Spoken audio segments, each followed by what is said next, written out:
ఈ మనిషి ఎలా మాట్లాడుతున్నాడు? అసలు ఈ మనిషికి ఏమైనా బుద్ధి గాయం ఉందా అధ్యక్ష? ఉందా ఏమన్నా?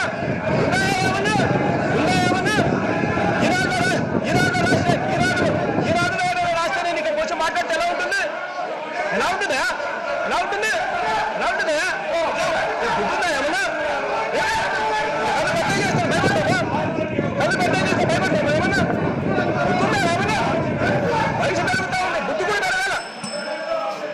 ఈనాడులో పొద్దున ఈనాడులో రాసే ఐటమ్ తీసుకొని వచ్చాను ఇక్కడ మాట్లాడితే ఎలా ఉంటుంది?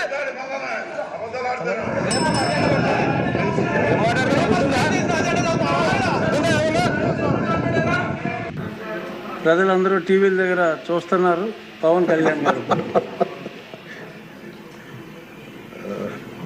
గౌరవ అధ్యక్షుల వారికి హృదయపూర్వక నమస్కారం. నాకు మాట్లాడే అవకాశం ఇచ్చినందుకు గౌరవ ముఖ్యమంత్రి గారికి మీకు హృదయపూర్వక నమస్కారం.